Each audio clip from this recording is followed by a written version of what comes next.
Hi, how's it going? I'm Marlena. Thanks for wandering by. So it's that time again for my monthly wrap up or my month gone by video. So the sun is shining, the light is beautiful. It's morning, I've got my coffee, and I'm really ready to dive into reviewing and going back into this past month of July 2023 and sharing all the different things that I got up to. As usual, we're going to go through my journal. And that's gonna help me kind of stay, in order. Although I do this like in chronological order, not in whatever, it doesn't matter.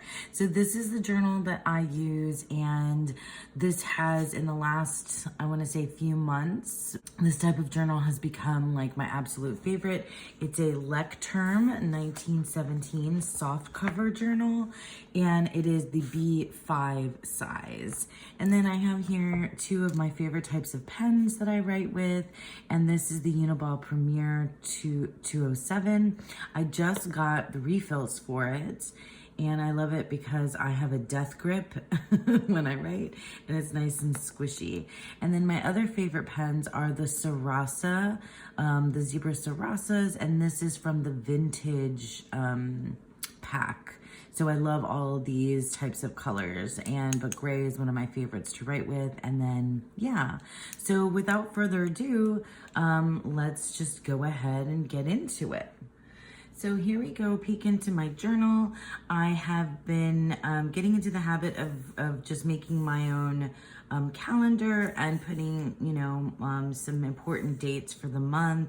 And I've been keeping track of the decans here, my friends' birthdays, and also when I post videos. Sometimes I do, sometimes I don't.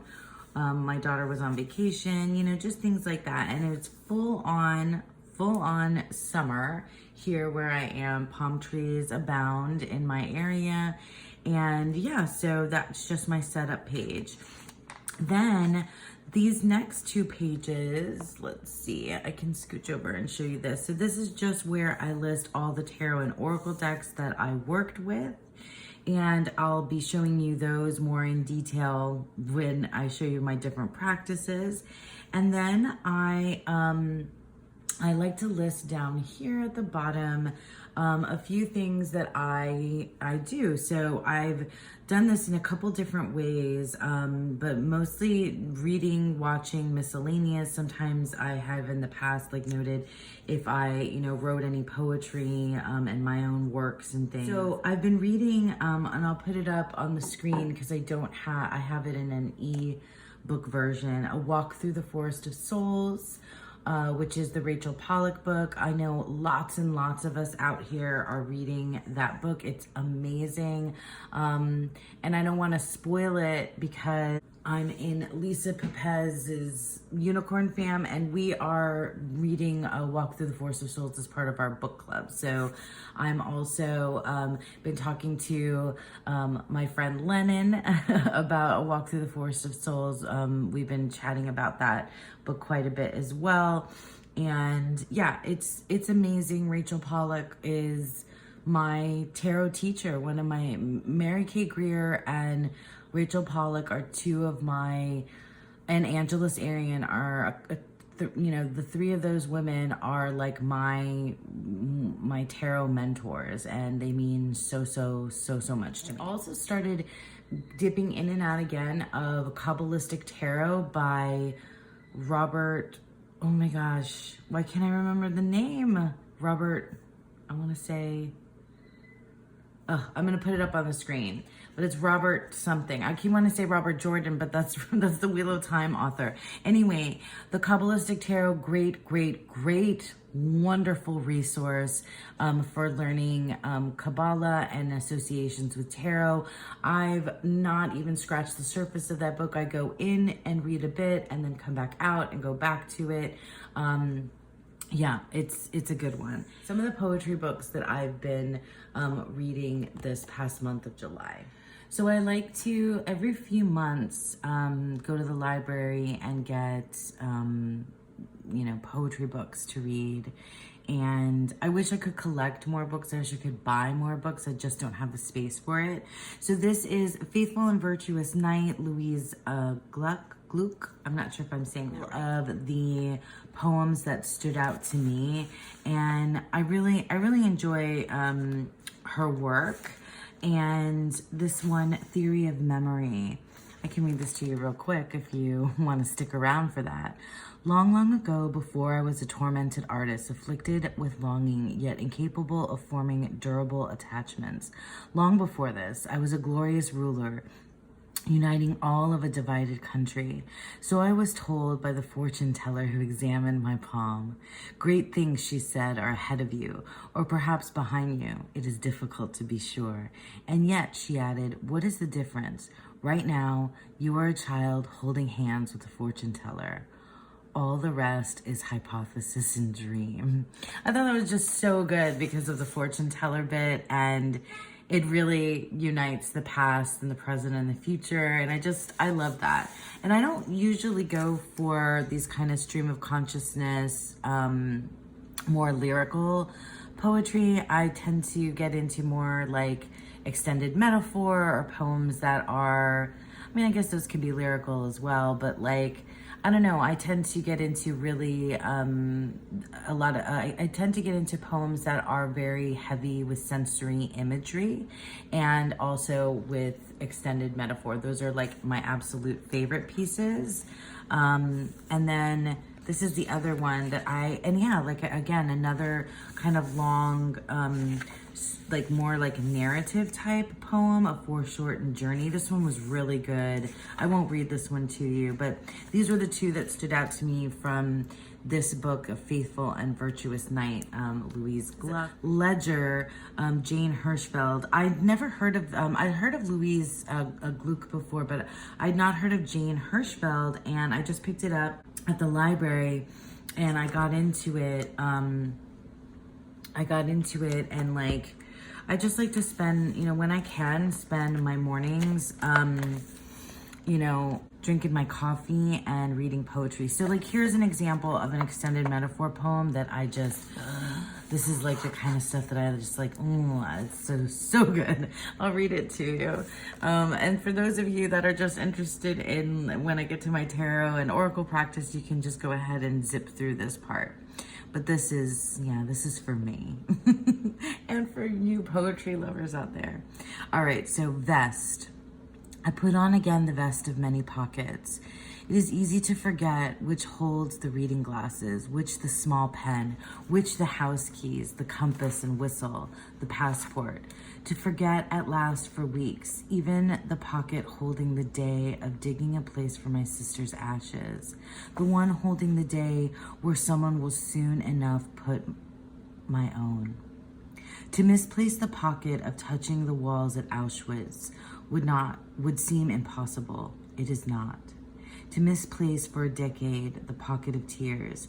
I rummage and rummage, transfers from Munich, from Melbourne to Oslo. A receipt for a Singapore copy. A device holding music, Bach, Garcia, Richter, Porter, Part. A woman long dead now gave me, when I told her I could not sing, a kazoo, now in a pocket. Somewhere a pocket holding a Steinway. Somewhere a pocket holding a packet of salt. Borgian vest, Oxford English Dictionary vest, with a magnifying glass tucked inside one snapped closed pocket. Wikipedia vest, Rosetta vest, Enigma vest of decoding. How is it one person can carry your weight for a lifetime? One person slip into your open arms for a lifetime? Who was given the world and hunted for tissues, for chapstick? Oh my God, that's so good. I just want to like live inside the pocket. But it's so good because the pocket is an actual literal pocket. And she starts off by describing like these like literal actual things. But the pocket is a metaphor for her, like what you hold dear, like what has value, what is meaningful to you. And the pocket is, the things that you put in it, and it's what you carry, what you take with you through your life. And that just comes through so beautifully in this piece. I just like adore it. Some other ones, an archaeology. A bucket, forget its water. So here's another one that's like a metaphor, an extended metaphor poem. Those are just like my absolute favorites. A ream of paper. But this is more, yeah. I really like her writing a lot. Let me see, what else? Like others. In the end, I was like others, a person, sometimes embarrassed, sometimes afraid. When fire was shouted, some ran toward it, some away. I neck deep among them. I don't know which way she ran. Dog tag, see another one, so good. Anyway, I won't read any more to you on the no wind, no rain on the fifth day. Yeah. So these are the Ledger, Jane Hirschfeld. I really got into this this poetry, and I just spent mornings, going through this, reading, rereading. That best poem, my favorite though. Totally my favorite. So lastly, I specifically searched for this book of poetry by Carl Phillips called Then the War and selected poems. So Carl Phillips is the Pulitzer Prize winner for poetry in 2022. And I specifically grabbed, I was trying to get books that were written by Pulitzer Prize winners. I grabbed a couple of fiction books that I didn't read at all. But the poetry, this book I've been in and I want to spend more time in, because I already started these tabs, but I haven't even gotten through the whole book because I picked out some of the poems that I liked in the other books, but literally every single page that I'm reading in this book is amazing. And I really just, I dig Carl Phillips's work. It is very filled with nature imagery that doubles, in its meaning, but it's also really, it feels very connected to human interaction and interpersonal relationships and love and just so much really good stuff. What is the one that is it this one? Yeah, this is kind of a love poem. I'll read it to you. In a low voice, slowly, so stubborn and as if almost necessary, this little wind playing the leaves, their surfaces, playing the leaves where they lie fallen, while not once rearranging them, like being asked what, if anything, do you regret at this point? And as answer, shaping your own smallish song around how knowing isn't understanding, isn't mystery either, which isn't unknowing, not exactly. More like deciding to turn abruptly east after so many years westering. What kind of answer was that? Sometimes the past seems the stuff of heraldry, figures proper on a ground of good and evil. Other times the past sways ocean-like above me. There's a sound deer still make when in sixes they come down from the hills at sunrise. The kind of sunrise where no sun's visible but it's daylight and just the rain and the deer passing like their own form of light through it. Their hooves mark the damp ground incidentally. No particular meaning. It's true that love marks the body. So he does this kind of thing where the poem starts out and you're not really sure what's going on, but it sounds like this beginning part is this conversation between him and someone else. It's a relationship thing. And this is him kind of reflecting on that conversation between him and that person, and it was stubborn like this wind, and then trying to understand, what he's thinking. It feels like he's thinking back on a relationship and trying to figure out what happened there. And then at the end, at the end he's not sure, he's not sure. And then he creates this metaphor about the deer and the sound of the deer and what it's like to, you know, to think and feel that about a prior relationship that it seems like it didn't go so well. It didn't go so well in the past.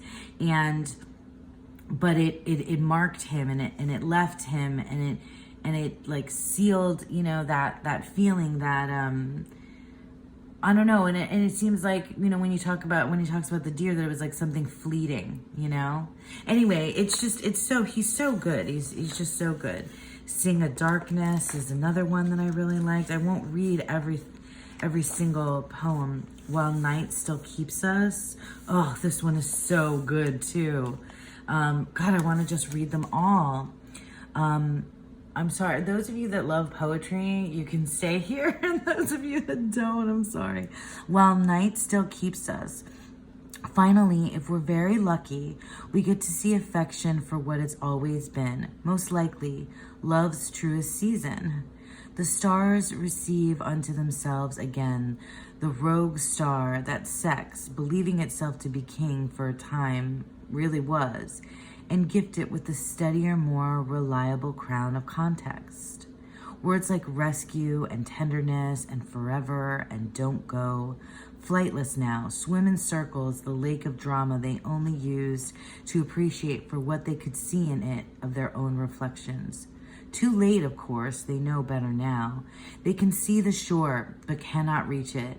They can see the cattails that grow thick there, blown to seed as happens, yes, necessarily.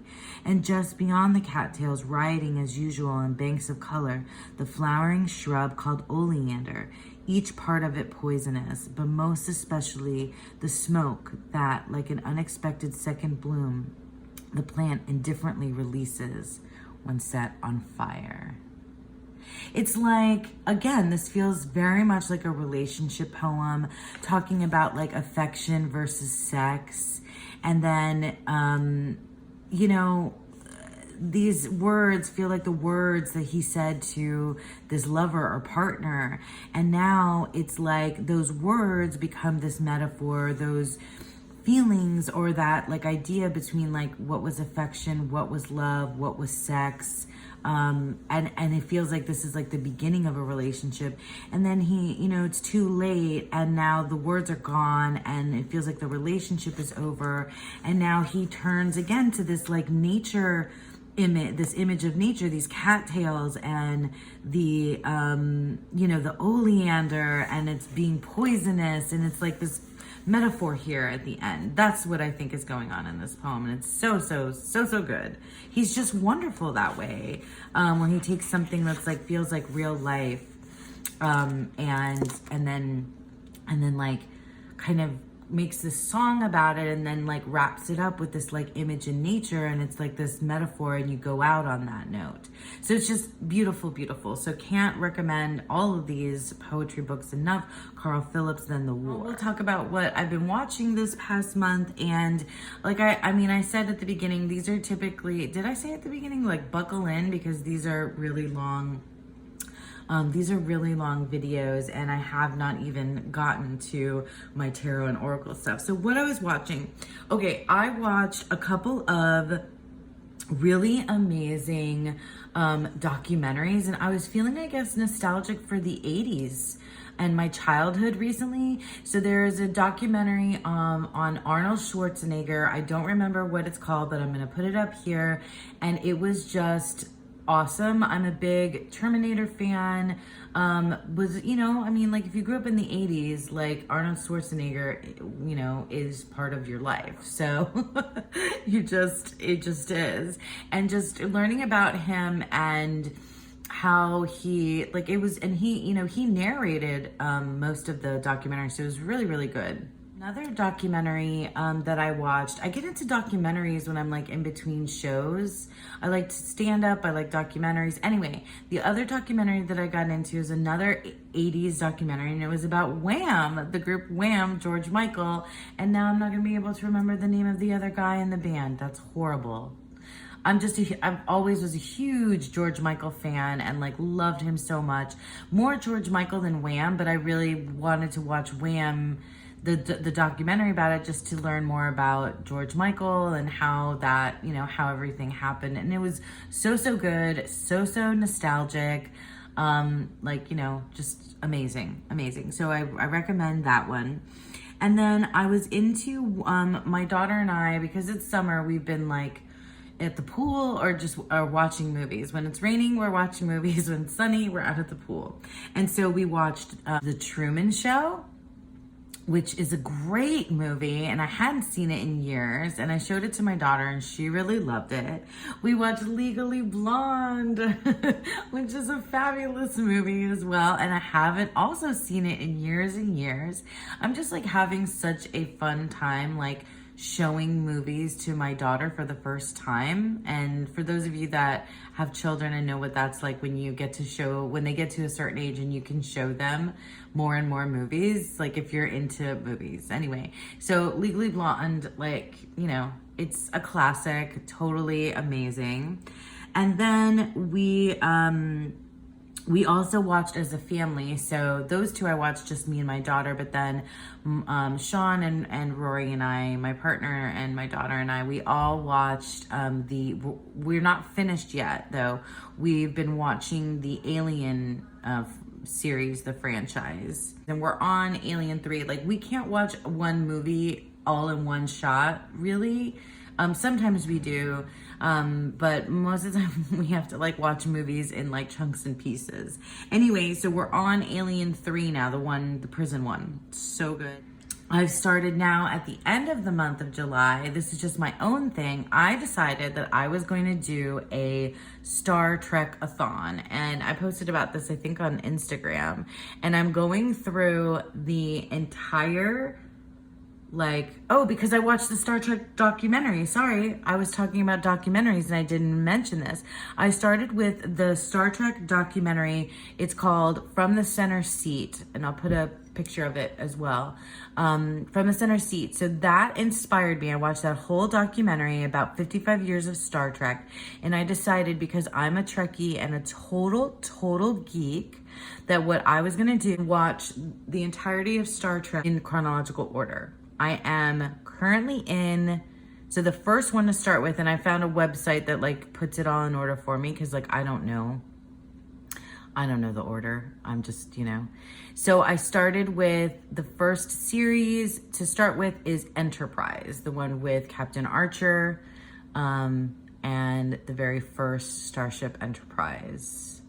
Okay, so that's where I am. I've finished the first season of that. That's where I am with that. So now let's go ahead and get into the practices that I got into this month of July. So, this is just where I list the practices. You've been looking at this for the last little while if you watched the other bit.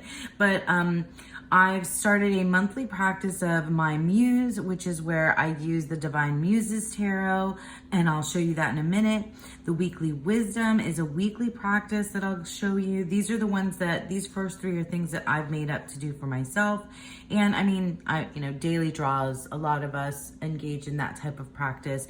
I like to use this, if there's like an oracle deck especially that I want to get to know. The monthly medicine is part of Dawn Michelle's membership, which I always talk about, and this month's theme was ebb and flow. Animal Gnosis is part of a practice with Tegan over at Cosmic Creepers Tube. She has a Patreon, and I take part, and I'm a member of that. And she provides an animal gnosis practice for us. It's amazing. And then the self-worth path, this is part of, Lisa Pepez and her membership, where we have been working with her book, The Self-Worth Path, and also doing some tarot around it as well. And then finally, the Deccan Walk. So my Deccan spreads that I create for the Deccan Walk, which is our tarot and astrology practice that I've gotten up to, and I'll show you that as well. So yeah, let's go ahead and get into, we'll dip into the journal and then we'll stop and look at the decks as we go. So for my month-long practice, I like to I guess a one card pull for the month is I've been using the Divine Muses Oracle, and this is my card for the month, the Muse of Tragedy. And so you can see I put it here on my, in my journal. The Divine Muses, I'm pretty sure that this deck is out of print, but you might be able to find it, on eBay or, you know, in a trade or something like that. This deck is really, really cool. But, you know, of course, I've only been working with it one card at a time, which has been just right for me, because this is the type of deck that has these sort of titles rather than key words. And some of them, oh, that was from last month. And it's just been a good experience for me to use it in this particular way because of the guidebook is so amazing. Getting the Muse of Tragedy was a little bit scary for the whole month, but this guidebook is wonderful, wonderful, wonderful. And I, you know, read through it. It has a really decent sized write-up on each card, and so I find specific quotes from it that speak to me, and then just kind of have this as my muse inspiration guide, sort of you know, overall energy that I want to take with me throughout the month. So that's the practice of my muse using the Divine Muses Oracle. So another practice that I engage in is what I call the weekly wisdom. And basically, I just have two decks that I pick cards from at the beginning of the week. And I write down, you know, the quote and the card itself. I like to use an oracle and a tarot. Sometimes I've used just an oracle, I think. And this time I was working with the Fifth Spirit Tarot and the Divining Poets, Emily Dickinson. So I just used my Canon Ivy to take a picture of, I could only fit four of the cards here. And it was just really interesting that the first 4 weeks I got all majors. So yeah, let me go ahead and show you what the Fifth Spirit Tarot and the Divining Poets decks look like next to each other. Okay, so this is the Fifth Spirit Tarot and the Divining Poets, Emily Dickinson. This deck, the Divining Poets, was gifted to me by a lovely person. And then I purchased the Fifth Spirit Tarot myself. I'm in love with this deck. So of course, I only use these decks a few times throughout the month, but I just love the Divining Poets with the tarot deck. It's been something that I've used already once. So like, I threw my prayer away and the card is the Moon. So just amazing. Oh, and I was telling you about the Fifth Spirit Tarot. So the Fifth Spirit Tarot it's kind of replaced another deck. I guess I'll just say it. The This Might Hurt Tarot is being rehomed to a lovely human. And because this deck, the Fifth Spirit Tarot, really sits in that space for me, and I prefer it. I don't usually do like a this or that. Sorry, none cannot find who seeketh. The Tower. That's so good. Oh, this is a card I got. A balm upon the ceiling is an improving thing. It keeps the nerves progressive. But in any case, I don't usually do it this or that. But in this instance, I just prefer the Fifth Spirit Tarot. It's just really, really good. It speaks to me. Everything about it. It's like, I don't like a lot of like modern people-y decks, but this is the one. Okay, so the Hierophant. To possess is past the instant we achieve the joy. Oh, for each ecstatic instant, we must in anguish pay in keen and quivering ratio to the ecstasy, and next to the 10 of Cups. Isn't that amazing? Knight of Pentacles. To be a flower is profound responsibility. So good. King of Swords. It's finer not to know. One more. Six of Cups. A word that breathes distinctly has not the power to die. Oh, that's so cool because it's like, it feels like, it's about things from the past. So good. So yeah, so that was my weekly wisdom with the Fifth Spirit Tarot and the Divining Poets Dickinson. Okay, so let's talk about the two decks that I used for my daily draws. So every single day, I'm not quite at the end of July, but I'm filming this ahead of time just so I can get it out for you guys. But so my daily draws, I was using the Oracle of Oddities. And this deck is parts 1, 2, and 3 of the Oracle of Oddities. I've shown this deck before. I really, really love it. I love the keywords. I love the imagery that goes with the keywords. It really makes me think. This is not an easy deck. Like, it is very deep. It can be very confronting, or at least that's how it feels to me. It's got some words that are kind of difficult to deal with. Like some are, I got the Goddess, and that was beautiful. But then I got words like toxic and pain and, hostility. These are not some easy things to work with, especially as part of a daily draw. So that's why it was good for me to pair it with this other deck here. Oops, sorry. With the Prophet. And so let me speak to that and the Prophet, and I'll show you kind of how these look together.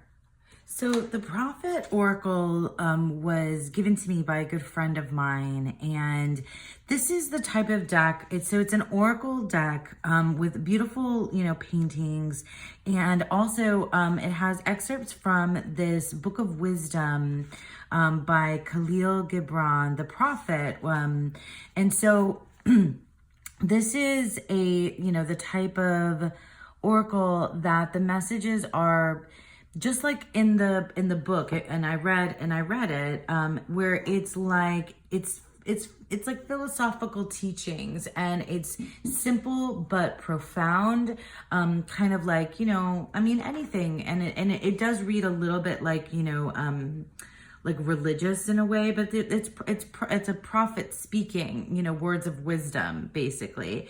And this might have been a little bit too much for me to do in terms of like a daily draw, but it was still really valuable. And I did a thing where I won't show you because it's my reflections, but like I kept, I showed you my daily draw.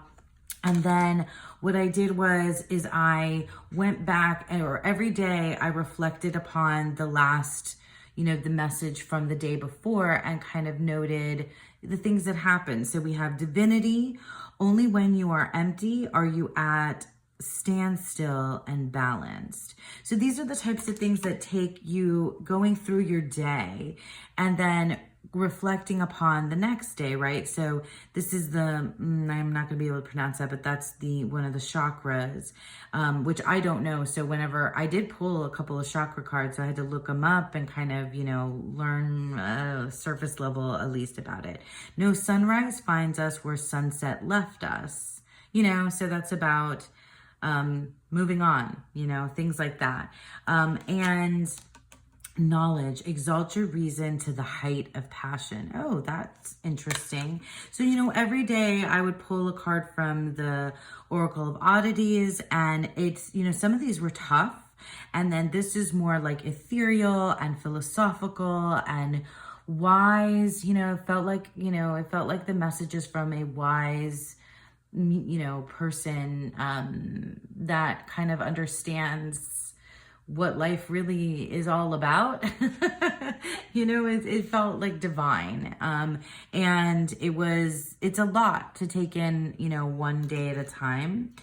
So God, come and be one of us. I got this card a bit. Expand. In the dew of little things, the heart finds its morning. So you see how, they go together in a beautiful way, but it is profound and something to kind of really meditate upon. So I would take this and maybe not understand what this really meant for me until I went through my day and then reflected upon it.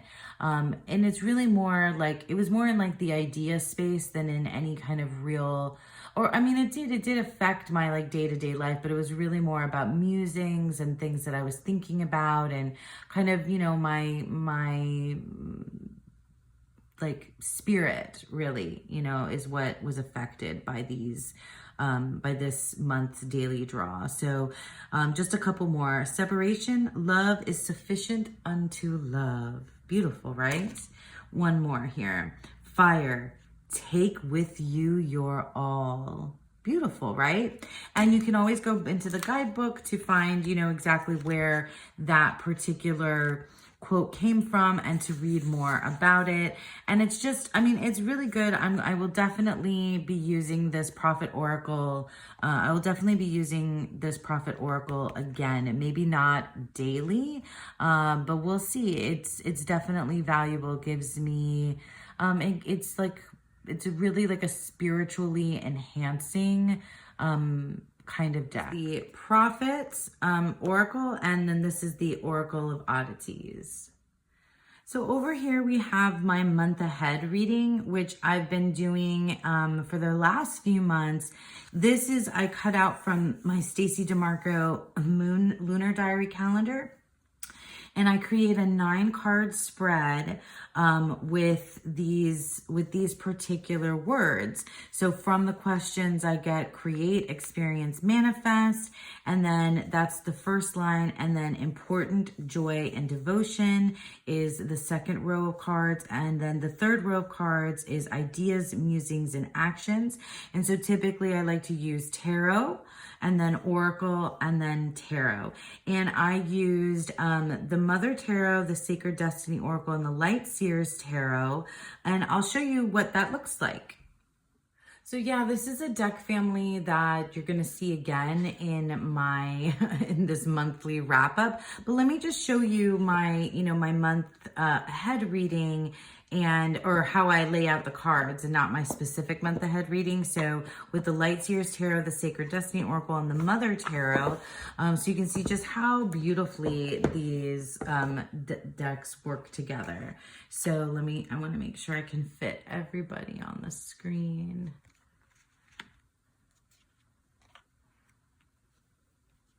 And then we have the Sacred Destiny. I guess I'm going to have to layer them over one another so that you can see this 9-card spread. And the Mother Tarot. Is everybody here on screen? Or am I cutting it off? Yeah, I have to move it up a bit. They have to be layered on top of one another, but it's just such an amazing deck combination, and I really love the 3 layers. We'll get into these decks a little bit more as I show you my practice as we go along. So this is my Cancer 2, the second Decan of Cancer reading that I did for the Decan Walk, for my Decan Walk, and I created this spread and I used the Mother Tarot. So let's talk about the Mother Tarot. I have shown this deck off quite a bit in other videos this month. I am in love with it. This deck, and paired with the other decks that I used around it and with it, this deck has meant so much to me as a mother, and it was also part of my monthly medicine. I just, everything about the surreal landscape and the like mythical creatures that pop up, and the way that the characters become part of the world, the land, the you know, the geography around them. And it's just like, it's just been very healing, and it has helped me a lot with I got this card. It's helped me a lot with things in my personal life that have been just really wonderful. So yeah, so I used the Mother Tarot for my deck and walk reading, my very first one for the month of July, which was Cancer 2, the Three of Cups. And I painted this little doodle here. So that was, yeah, so that's the Mother Tarot. So now we're getting into the monthly medicine, and I think I'm just going in chronological order here, what's in my journal. So the entire month of monthly medicine, and that's again Dawn Michelle's membership. I'll leave links to everything to find Dawn Michelle if for whatever reason you don't know Dawn Michelle down below. But the focus was ebb and flow, and so we were kind of exploring what ebb means, what our state of ebb, and what our state of flow is like. And so for the first week with the state of ebb, it really, for me, it was about like that feeling of retreating, receding, and going within and into yourself. And I chose particular decks for that were all black and white. And that felt to me like that kind of absence of color felt like it related best to the ebbing times. And I was learning about how I operate in that kind of a state, in the ebb state. So let me show you what those particular decks look like together. So my main deck was the Dark Days Tarot, which is the same creator as the Mother Tarot. And I talked about those two decks as sister decks in another one of my videos. So that was the main one, black and white. And then I used the Bianco Nero Tarot, which is, this deck I feel like is so, I don't see it enough. Like it's really, really beautiful. And I wanted to use it as a companion, sort of an extra piece along with the Dark Days Tarot. And then my main Oracle deck that I was using is the Flowers of the Night Oracle, which is one of my favorites. Love the keywords, love the animals, really felt connected to it. So I'll show you what these decks look like together. Well, let's start out with this. So as a deck family, kind of, what ended up happening here. And kind of all around, goodness, I'll put some of these out here because we did lots of different kind of combos, or I did lots of different kind of combos. So just, put them together as a deck family so you can see the way that they work. And I found that the absence of color for Ebb Week just worked beautifully, absolutely beautifully. Ebbing for me was a very comfortable state, which is funny because that was one of the things that we talked about as a group, whether or not we felt more comfortable in the ebb or in the flow. And, everybody defined those terms a little bit differently. I felt comfortable in retreat, I feel comfortable in like my mind space, where I can just sort of imagine and be within. And I am not an introvert really. I am very, I'm very good with people. I'm very good, externally. I have, a job that is a little bit performative, and I'm good at it, but it definitely takes my energy. I much prefer to be in an inner landscape. And so the Ebb Week was bliss for me, even though we were tackling some, more difficult ideas and for personal growth. I really felt comfortable, and these decks just sort of really fit the mood. I absolutely love the line work and illustrations here in the Bianco Nero, which is a Rider-Waite Smith clone. And then the Dark Days, I talked about it already, was it's just in the same way that the Mother Tarot affected me. This Dark Days Tarot, with its mythical kind of creatures and this just the surrealistic art where you don't, know if you're up or down or what's going on. It really invited me in for reflection, and I really appreciate that about artwork and tarot decks that do that kind of make me investigate. Like, look at this with the Knight of Pentacles. It just made me kind of think again about the meaning of the card. And like, look at this. This High Priestess is amazing. So yeah, these decks, the Mother Tarot decks by Dark Days Tarot, the Mother Tarot and the Dark Days Tarot by Dark Days Tarot, I think is the name of their website. The Emperor, that was my Ebb. That was my Ebb card. And I just got the Emperor the other day too. Anyway, so yeah, so this deck family really was quite amazing. Loved using it together for Ebb Week. Okay, so we're back in the journal, and here we have my Cancer 3 spread that I did. And I did this one on camera, so I won't belabor it too much. This is the deck that I used for Cancer 3, Moon in Cancer, the Four of Cups deck-in. I used Manzel's Tarot, and this deck I have, I told the story all about it when I did my reading, so I won't get into that. I just will tell you, what I can tell you is that I've used this deck for readings for friends. So I did a reading for Dawn Michelle, and I've done a couple, I think. I've used this deck a couple of times for Dawn as well. And it is unbelievably beautiful. It's an extremely spiritual deck, and it's very like big message, big like kind of life purpose message deck. And you will see that, sorry, everything is upside down. And you'll see that in my reading. You know, if you watch that particular video of mine, you can see just how expansive the reading is. And it's because this is this deck is like extremely cosmic.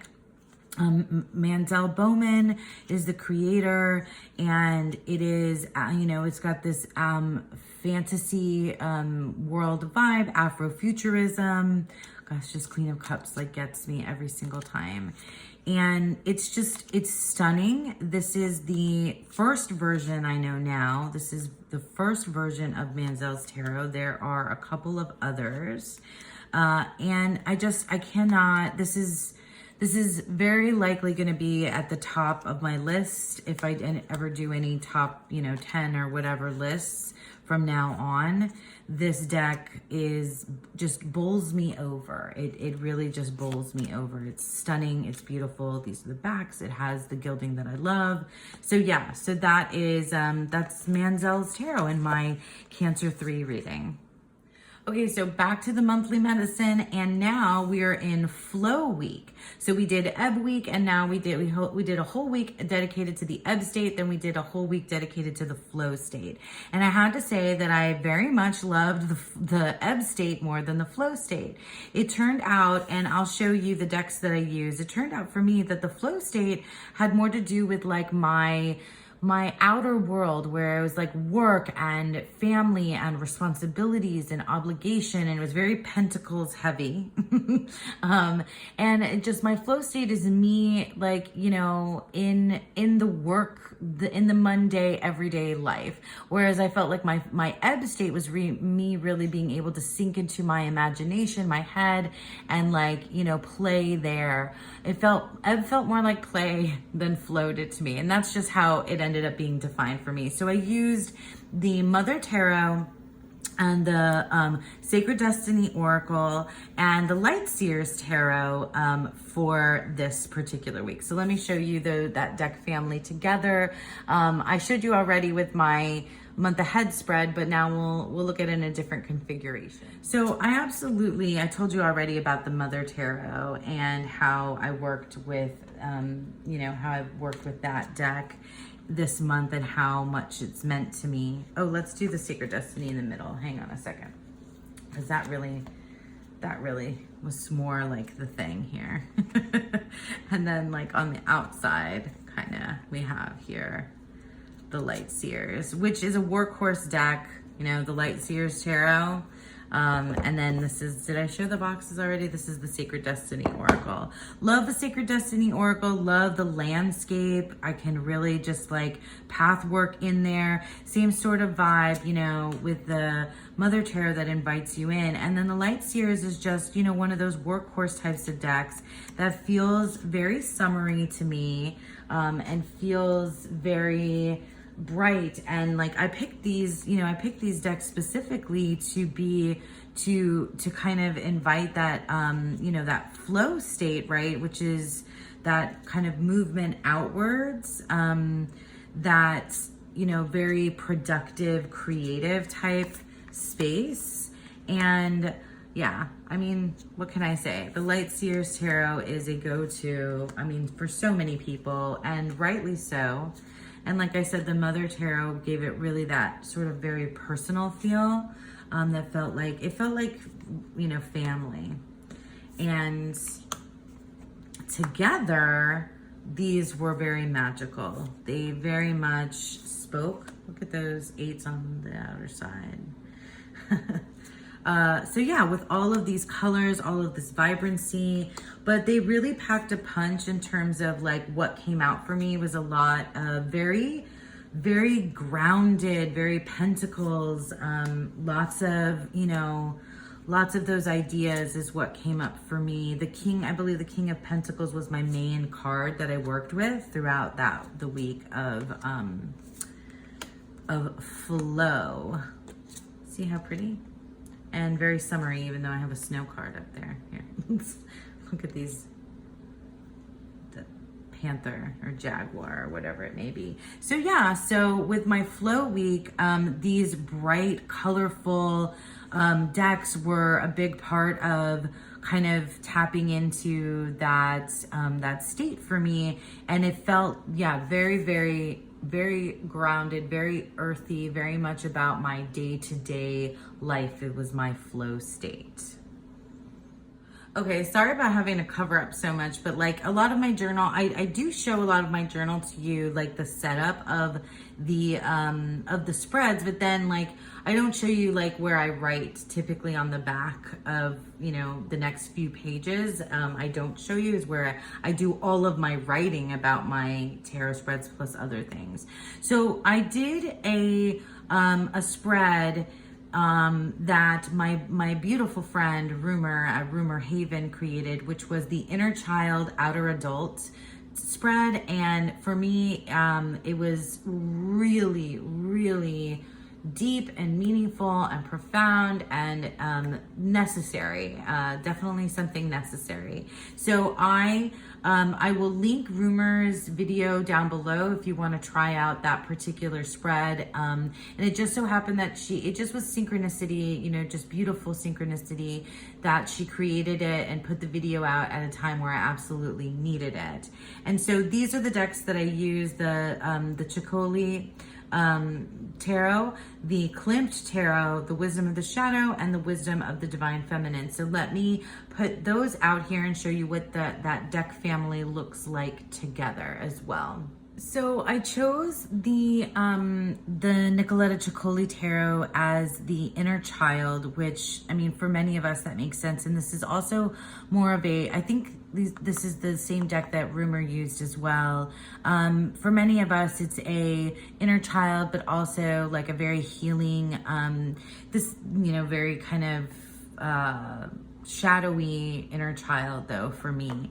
And then the Klimt Tarot, which is one of my like favorite decks, is also very shadowy. And so I used it and was really kind of obsessed with it when I was in a very moody space. And so it kind of lives there. It's my kind of, yeah, it made sense as the adult part, the outer adult, and also kind of a shadow, you know, place to take it.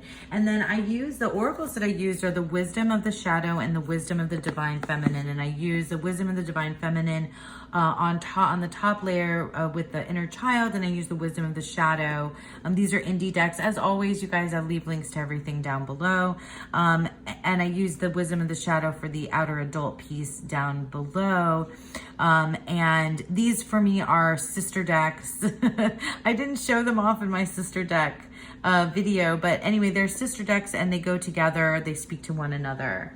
So let me just, show you, kind of what this, looked like lined up. And so we have the Nicoletta Ciccoli and the Wisdom of the Divine Feminine here up top. And then down below, we have the Klimt Tarot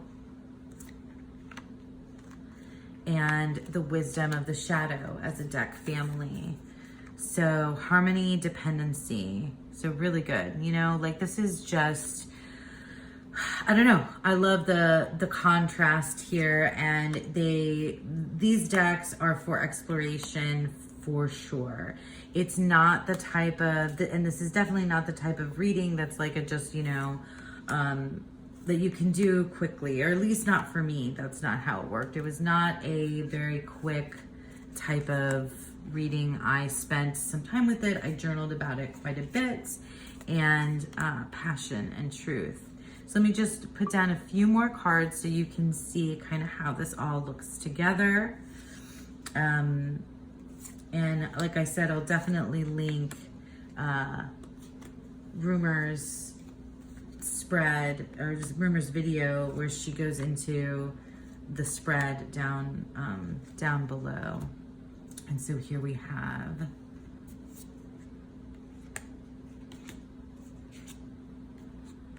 okay, and so here we have the Queen of Swords, the Ace of Cups, and the Knight of Cups. No, this is the Page of Cups.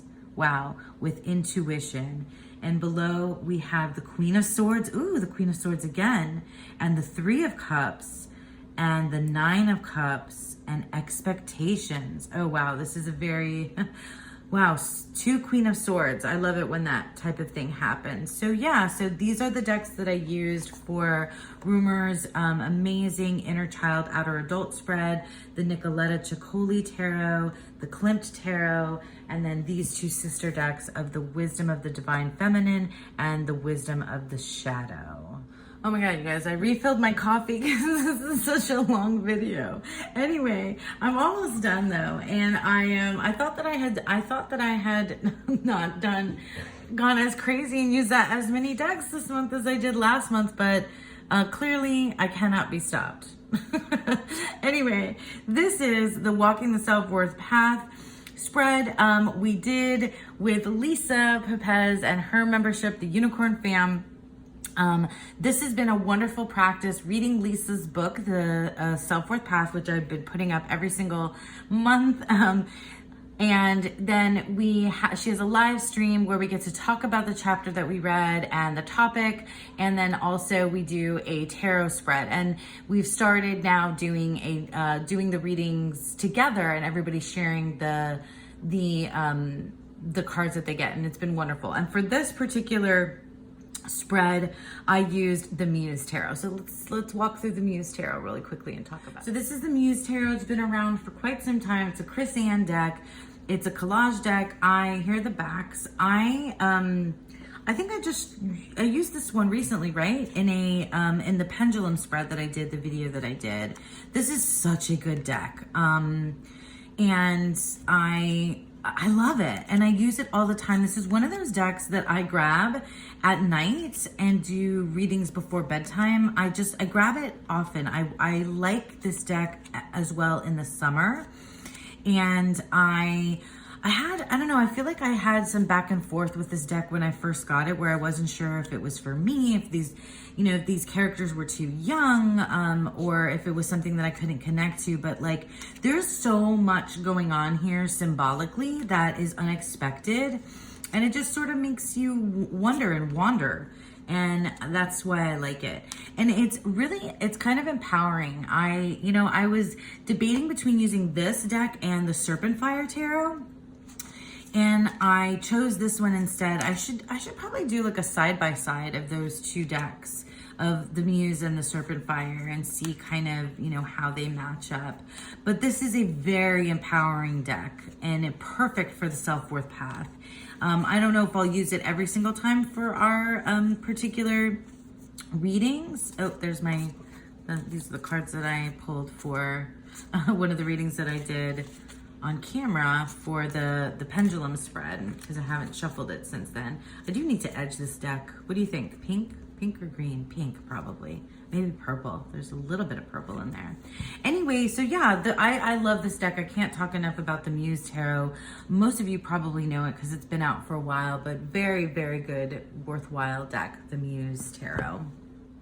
Okay, so back to the monthly medicine. And then here's what we did. The third week, we were balancing the energy between ebb and flow. So I took my black and white decks and I took my colorful, vibrant, colorful decks and I mashed them all together. And I also introduced a new deck, a couple of new decks in there. So let me, then this was the place, I'll show you what so I will show you what those all look like together, but just to say that this week was the place where I really was able to kind of start to begin to understand that the ebb state and the flow state overlap.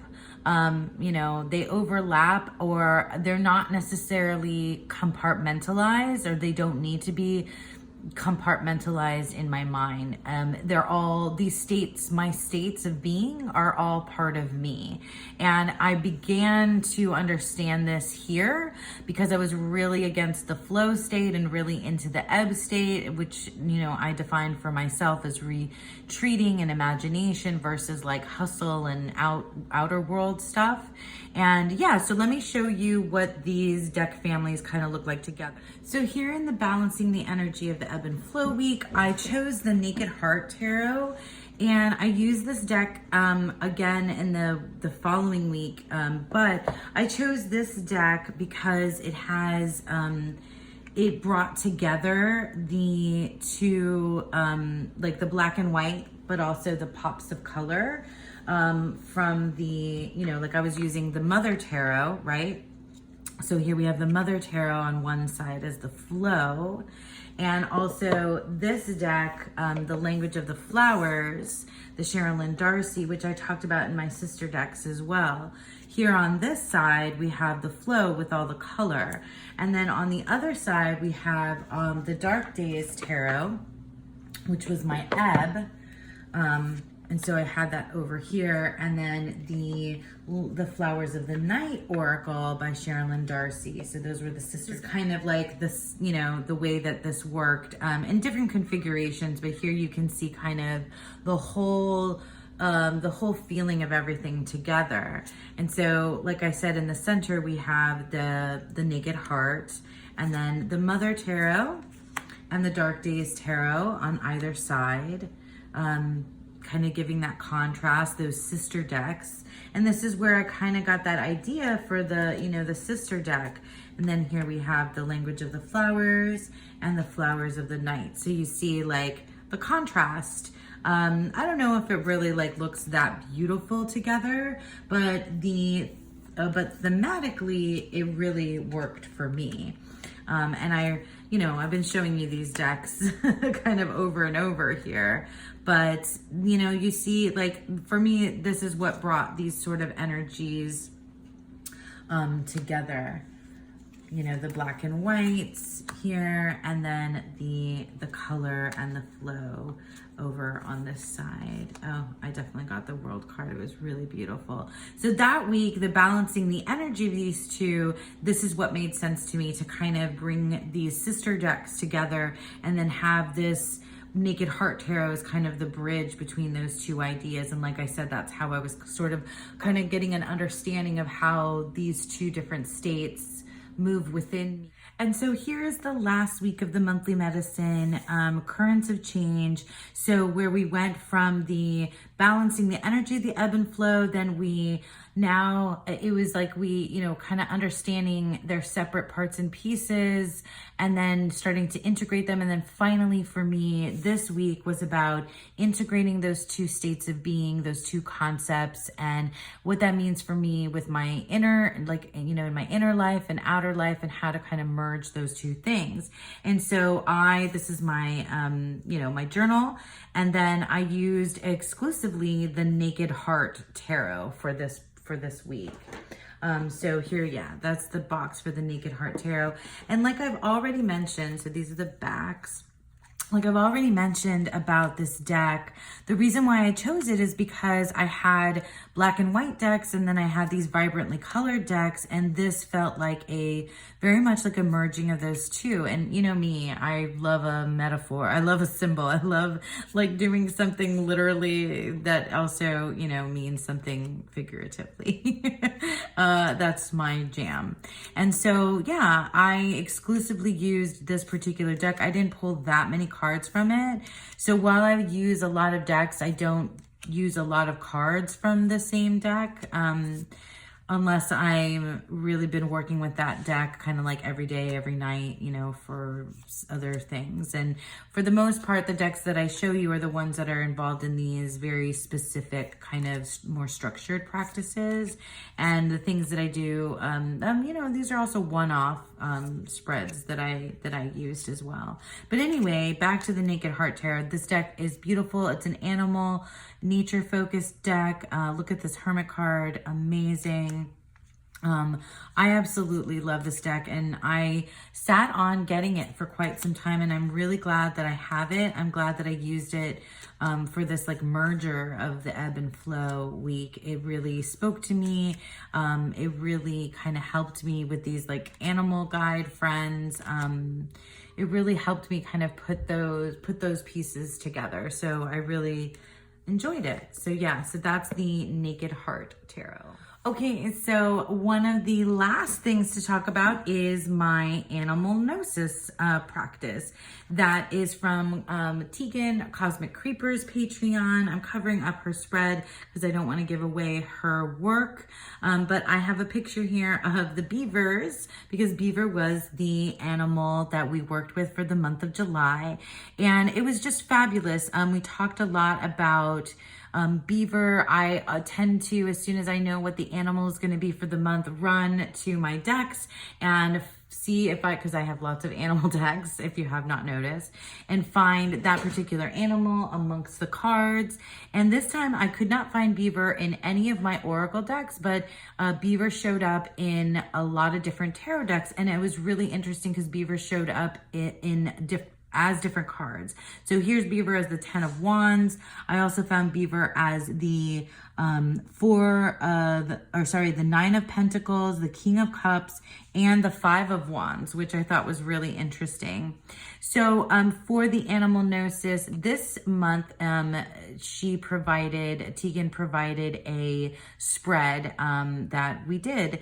And so I used the Orion's Animal Tarot, which is the one that I'm holding here. So we'll flip through that and I'll talk a little bit about it. So here's the Orion's Animal Tarot and the beautiful bag that was, this deck was gifted to me by my buddy Dawn Michelle. She made that bag. And I absolutely love this deck. I've talked about it here on the channel before. It is one of my favorite animal decks. It's like animals in space, two of my favorite things. And yeah, I don't use it enough. I really don't, but I really love it. And I was happy to use it for this animal gnosis spread, which was heavy hitting. It was all about discomfort, and it was really nice to have these beautiful animals as kind of a to comfort me in my discomfort. So it was a hard hitting spread with some really, oh my God, I love otters so much. We saw otters at the zoo. If I have a good picture, I'll show you the otters and the turtles from the zoo this month. Anyway, that was random. But yeah, so this was a really good deck to choose for that particular spread because it was, I don't know, it's extremely illuminating and also kind of helped ease the message. So the message was clear. It was difficult to take, but it was, presented with these lovely animal spirits. So that was helpful, very, very helpful. So yeah, so that is the Orion's Animal Tarot that I used for my Animal Gnosis reading. So lastly, I just did this yesterday. And so you guys may have seen already my Leo 1 spread. So this is the last decan that appears in the month of July. And so we usually have two of one sign and one of another sign. So we started Leo season here at the end of July, and I did my Leo 1 spread. And I used, which is quickly becoming like one of my favorite decks of all time now, the Joe Sparrow Tarot. This is it. And I'm just going to wrap up this video here while I show you the Joe Sparrow Tarot, which is like an amazing, amazing deck. So yeah, so the month of July has been really good, really busy, like it is here in the summer when the kiddo is home from school and lots going on. My partner also has a vacation downtime in the month of July. So there was a lot of activity, friends, visits, outings, pool, all kinds of fun stuff. Very much, friends and family, very emotional at the beginning of the month, very fiery here in Leo, and brilliant and radiant at the end of the month. And lots of things going on, with the monthly medicine, the ebb and flow, with the self-worth path, which was all about self-care. I didn't talk about that too much there, but it was all about self-care and putting yourself first, and empowerment, the animal gnosis that had lots to do with discomfort. So yeah, it's been quite a month with, spiritual connections. I'm just bringing some of the decks back out here with some spiritual connections and poetry, of course, which is one of my favorite things in the whole wide world.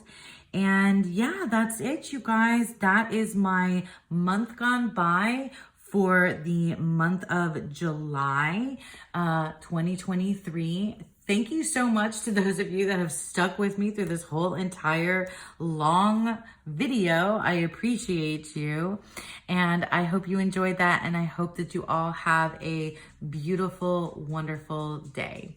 Bye now.